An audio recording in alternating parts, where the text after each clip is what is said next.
Nah loh, Patrick Kluivert tiba-tiba berani kirim pesuar ke pelatih Jepang dan Cina. Ini dia pesan pesuarnya yang pasti bikin kalian terkejut saat mendengarnya. Nah loh, baru juga bergabung. Simon Tahamata sudah bisa bawa 3 pemain naturalisasi baru. Kira-kira siapa sajakah pemain tersebut? Yuk saksikan beritanya hingga selesai.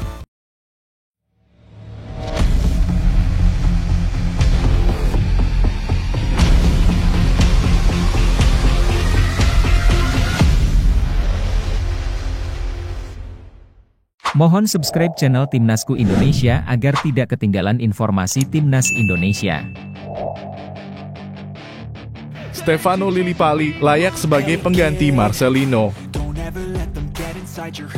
Timnas Indonesia sedang mempersiapkan diri menghadapi 2 laga krusial di ronde ketiga kualifikasi Piala Dunia 2026 zona Asia.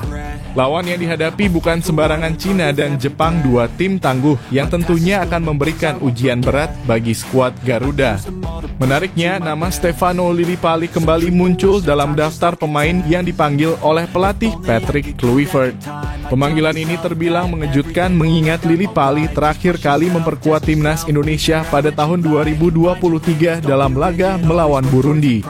Kini ia dipanggil kembali dan banyak yang menilai pemanggilan ini tak lepas dari absennya Marcelino Ferdinand yang terkena akumulasi kartu.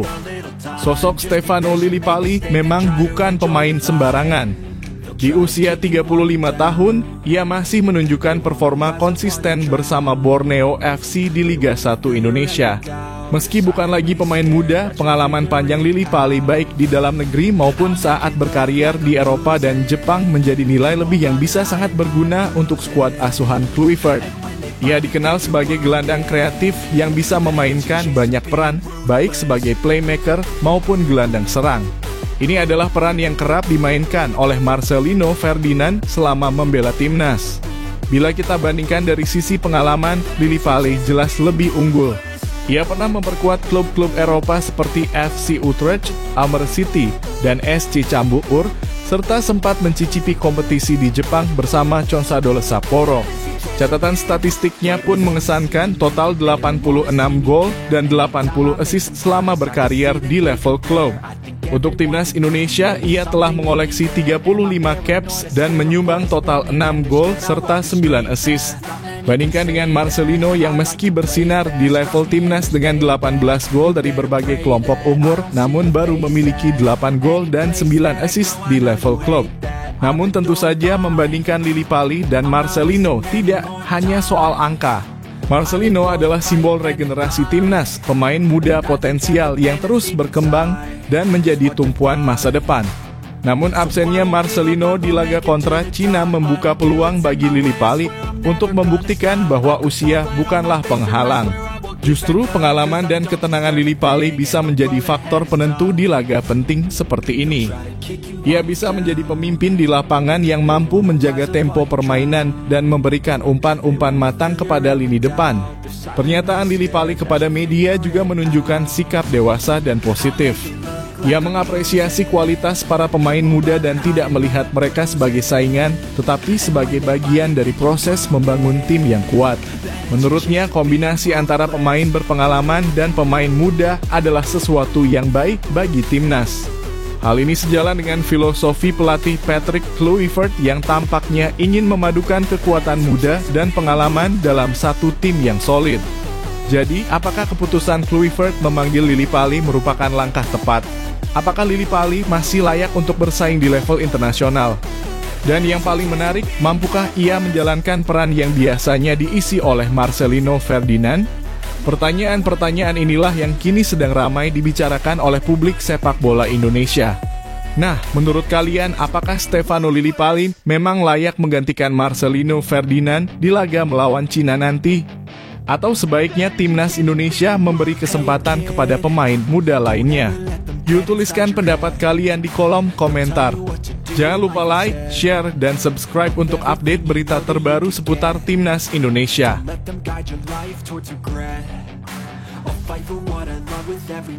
Pelatih Jepang dan Cina dibuat terkejut dengan pesuar Patrick Kluivert. Ketika nama Patrick Kluivert diumumkan sebagai pelatih baru Timnas Indonesia, banyak pihak menyambut dengan penuh harap. Namun tak sedikit pula yang meragukan apakah legenda Belanda itu bisa membawa perubahan signifikan. Kini menjelang 2 laga penentu melawan Cina dan Jepang di putaran ketiga kualifikasi Piala Dunia 2026 zona Asia, Kluivert menjawab semua keraguan dengan satu langkah mengejutkan, Pishwar. Sebuah pesan psikologis yang disampaikan langsung kepada dua pelatih lawan, Branko Ivankovic dan Hajime Moriyasu.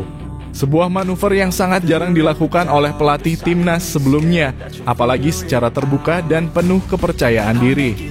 Pishwar ini tentu bukan hanya sekadar pernyataan emosional. Ia adalah sinyal bahwa timnas Indonesia kini hadir dengan kepercayaan diri tinggi dan bukan lagi lawan yang bisa dianggap remeh. Kami datang dengan kekuatan terbaik di setiap pertandingan, kata Kluivert dengan mantap. Ia bahkan menanggapi rencana Jepang yang disebut akan menurunkan pemain lapis kedua dengan tenang, sambil tetap menegaskan bahwa skuad Garuda tak akan setengah-setengah.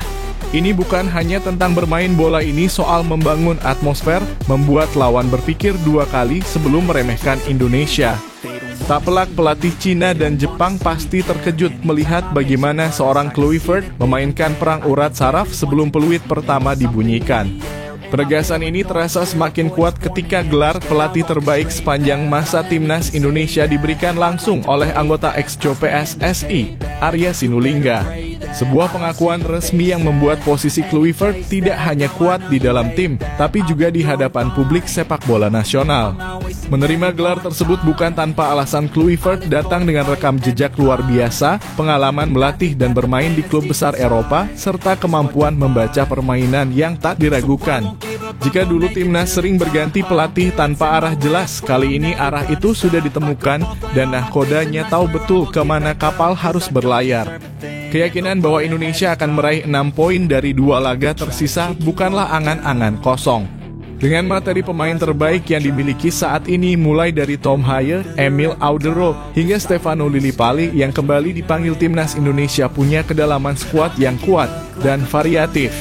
Bahkan dalam latihan hari pertama di Bali United Training Center, Kluivert langsung memfokuskan pada kebersamaan tim, finishing, dan passing.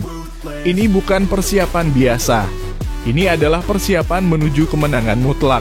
Rasanya nyaris mustahil Timnas Indonesia gagal mendapatkan 6 poin jika melihat bagaimana keseriusan latihan dan kesiapan taktik yang dibangun dari sekarang. Apa yang dilakukan Kluivert bukan semata strategi teknis, tapi juga membangun mental pemenang dalam tubuh Garuda. Ia paham untuk mengalahkan tim-tim besar Asia seperti Cina dan Jepang, yang dibutuhkan bukan hanya taktik, tapi juga keberanian untuk tampil percaya diri. Inilah nilai lebih dari seorang pelatih kelas dunia mampu membentuk mentalitas dan aura kemenangan bahkan sebelum laga dimulai. Dan inilah Pishwar yang sebenarnya membuat lawan merasa tidak nyaman hanya dengan kata-kata dan gestur, karena mereka tahu Timnas Indonesia kini bukan lagi tim yang mudah dikalahkan. Dengan segala persiapan yang matang, dukungan penuh dari federasi dan skuad terbaik yang dimiliki, publik pun memiliki harapan besar. Lantas, bagaimana menurutmu? Apakah Pishwar dari Kluivert ini cukup kuat untuk mengguncang mental Cina dan Jepang? Dan apakah menurut kamu gelar pelatih terbaik sepanjang masa memang pantas disematkan kepada Patrick Kluivert? Yuk, tulis pendapatmu di kolom komentar. Jangan lupa dukunganmu bisa menjadi tambahan semangat untuk skuad Garuda meraih 6 poin penuh dan mengukir sejarah di pentas dunia.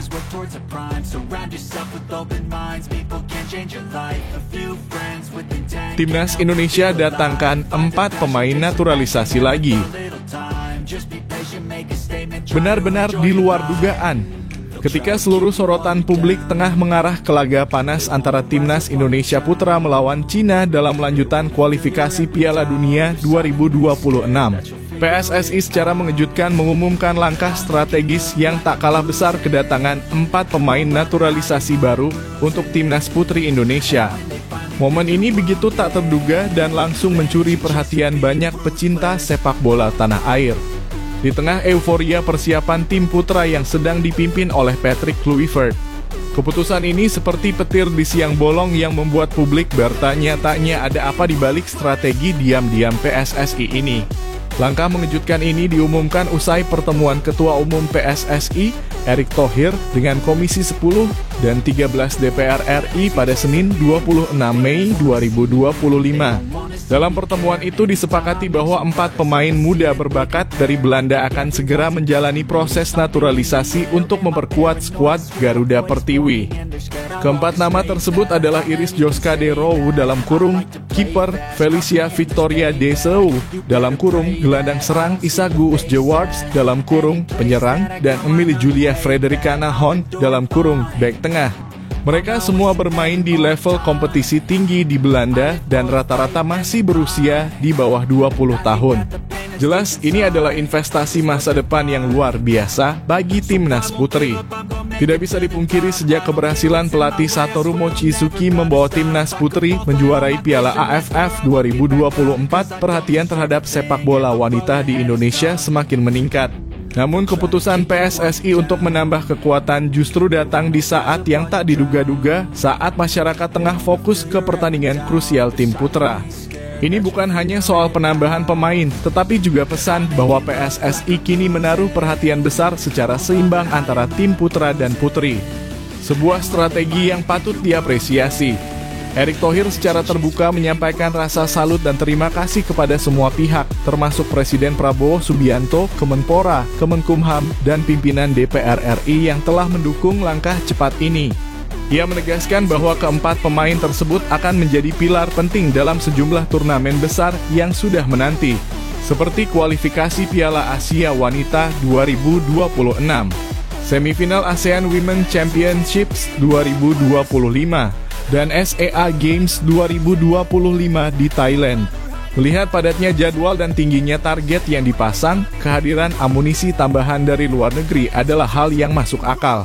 Salah satu target besar yang ingin dicapai oleh PSSI adalah menempatkan timnas putri Indonesia dalam peringkat 50 besar FIFA dan 10 besar Asia, serta lolos ke setiap putaran final Piala Asia Wanita.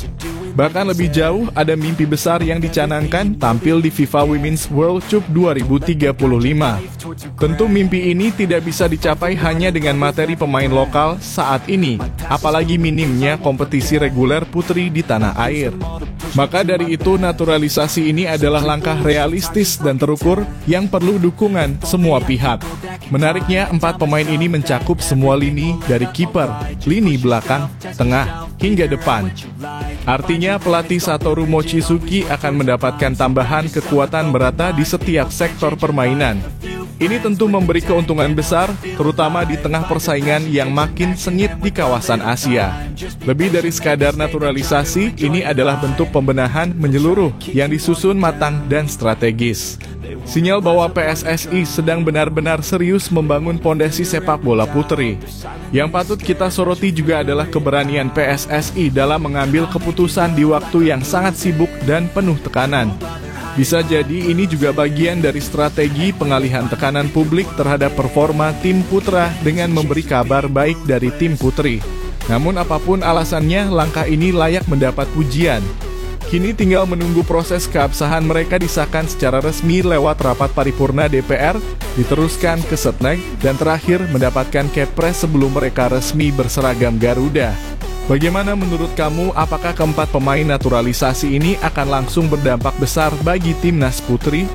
Apakah menurutmu ini waktu yang tepat atau terlalu mendadak di tengah fokus publik pada laga timnas putra? Yuk, tulis pendapatmu di kolom komentar dan mari kita diskusikan langkah besar PSSI ini bersama.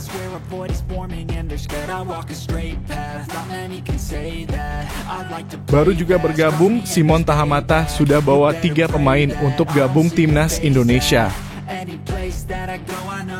Benar-benar mengejutkan dan di luar dugaan.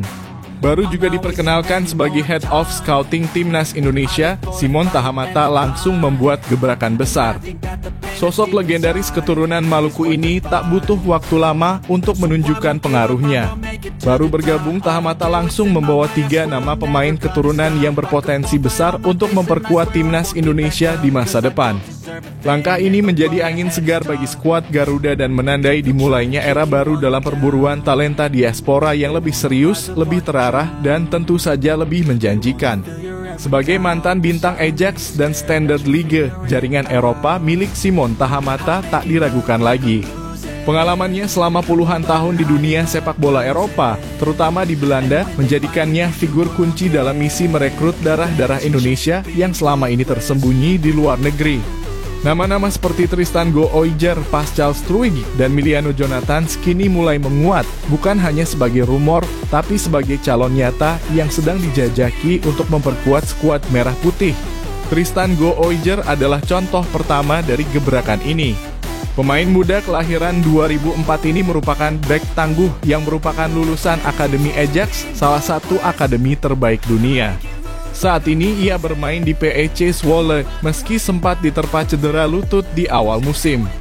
Tapi usianya yang masih sangat muda dan kemampuannya dalam bertahan maupun membangun serangan dari belakang membuatnya menjadi aset yang sangat potensial. Kedekatan Simon dengan Ajax tentu membuka jalan lebar untuk berkomunikasi langsung dengan Tristan secara personal. Nama kedua yang disebut Pascal Struijk mungkin sudah tak asing bagi para pecinta sepak bola Indonesia. Pemain Leeds United ini sudah lama dikaitkan dengan timnas, namun hingga kini belum menunjukkan tanda-tanda ingin berganti federasi. Tapi dengan pendekatan dari sosok senior sekelas Simon Tahamata yang paham kultur Belanda dan Indonesia, peluang untuk merayu Struijk bisa saja menjadi kenyataan. Apalagi jika ia melihat ada prospek jangka panjang dan peran penting yang bisa ia isi di lini pertahanan Garuda. Dan yang ketiga, Miliano Jonathans, penyerang muda berdarah Depok yang kini bermain di FC Utrecht. Ia adalah tipe pemain kreatif yang bisa mengisi sisi serang dengan kecepatan dan insting gol tinggi. Nama Miliano sudah mencuri perhatian publik Indonesia sejak tahun lalu, namun belum ada langkah konkret dari federasi. Kini dengan hadirnya Simon, proses pendekatan bisa dilakukan lebih intens, profesional, dan menyentuh sisi emosional sebagai keturunan Indonesia. Langkah ini bukan hanya soal perekrutan pemain, tapi juga soal membangun kepercayaan dan menunjukkan keseriusan PSSI di bawah kepemimpinan Erick Thohir.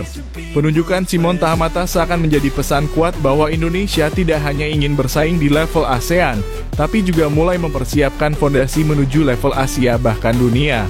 Pemain diaspora bukan lagi pelengkap, tapi akan menjadi tulang punggung dalam membentuk tim nasional yang lebih modern dan kompetitif. Lalu bagaimana menurut kalian? Apakah kalian setuju dengan langkah cepat Simon Tahamata membawa 3 nama ini ke radar timnas Indonesia? Atau justru kalian punya nama pemain keturunan lain yang layak untuk disorot? Yuk, tulis pendapat kalian di kolom komentar dan jangan lupa sebarkan kabar baik ini agar makin banyak yang tahu bahwa timnas Indonesia sedang benar-benar berbenah.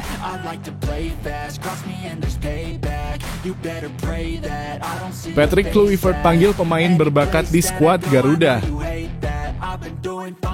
Sebuah kejutan datang dari pemusatan latihan timnas Indonesia jelang lanjutan kualifikasi Piala Dunia 2026. Pelatih kepala Patrick Kluivert secara tiba-tiba mengganti salah satu nama pemain dalam daftar skuad Garuda. Keputusan ini diumumkan menjelang dimulainya pemusatan latihan dalam kurung TC di Bali yang dijadwalkan sebagai persiapan menghadapi 2 laga penting pada bulan Juni melawan Cina dan Jepang. Pemain yang terpaksa diganti adalah Septian Bagaskara, striker milik Dewa United. Ia dipastikan tidak bisa mengikuti TC karena mengalami cedera. Hal ini tentu menjadi kabar mengecewakan mengingat Septian adalah salah satu pemain yang konsisten dipanggil dalam beberapa agenda timnas sebelumnya. Namun seperti biasa, dunia sepak bola penuh dengan dinamika dan cedera adalah salah satu risiko yang tidak bisa dihindari. Melihat kondisi itu, Patrick Kluivert langsung bergerak cepat untuk mencari pengganti. Pilihannya jatuh pada gelandang muda berbakat milik Persib Bandung, Beckham Putra. Kabar ini tentu membuat para pecinta sepak bola nasional terkejut sekaligus antusias. Nama Beckham Putra memang bukan asing di dunia sepak bola tanah air, namun pemanggilan ini menjadi sorotan karena terjadi di menit-menit akhir sebelum TC dimulai. Dalam wawancara eksklusif bersama media resmi timnas Indonesia, Kluivert menyatakan bahwa Beckham adalah sosok yang pantas diberi kesempatan. Septian Bagaskara tidak bisa ikut karena cedera. Jadi, saya memanggil pemain dari tim juara Persib Bandung. Namanya adalah Beckham Putra, ujar pelatih asal Belanda itu. Penjelasan ini pun langsung menjadi perhatian publik. Patrick Kluivert memberikan pujian tinggi terhadap performa Beckham selama membela Persib Bandung di musim 2024-2025. Pemain muda tersebut dinilai tampil menonjol dan berkontribusi besar dalam membawa Maung Bandung meraih gelar juara Liga 1. Posisi yang dia mainkan krusial. Dia bisa bermain sangat baik di antara lini, tambah Kluivert. Menurutnya, kemampuan Beckham dalam membaca permainan serta mobilitasnya menjadi kekuatan tersendiri di lini tengah. Tidak hanya itu, Kluivert juga menekankan bahwa Beckham menunjukkan kualitas luar biasa selama musim kompetisi berjalan. Ia percaya bahwa kesempatan membela timnas Indonesia adalah hadiah yang pantas atas kerja keras pemain berusia muda tersebut. Dia menunjukkan bahwa mampu melakukan hal luar biasa. Saya rasa dia pantas mendapatkan kesempatan, tegas Kluivert. Dengan pemanggilan ini, komposisi skuad timnas Indonesia pun mengalami sedikit perubahan, namun dinilai tetap solid untuk menghadapi dua laga berat mendatang. Pada tanggal 5 Juni 2025, Indonesia akan menjamu Cina di kandang sendiri. Laga ini menjadi sangat penting karena peluang Garuda untuk lolos ke fase berikutnya bergantung pada hasil ini. Kemudian, 5 hari berselang, pasukan Kluivert akan bertandang ke markas Jepang, tim kuat yang dikenal tangguh dan penuh disiplin. Pergantian mendadak ini menunjukkan bahwa Kluivert terus memantau kondisi tim dan siap melakukan penyesuaian jika diperlukan. Ia tak ragu memberikan kesempatan kepada pemain muda yang tampil menonjol di level klub selama mereka mampu membuktikan diri. Nah, bagaimana menurut kamu, Sobat Garuda? Apakah keputusan Patrick Kluivert mengganti Septian Bagaskara dengan Beckham Putra ini sudah tepat? Apakah Beckham mampu menjawab kepercayaan dan membuktikan diri di laga penting nanti? Tulis pendapatmu di kolom komentar dan mari kita diskusi bareng dengan bijak dan penuh semangat dukungan untuk timnas Indonesia.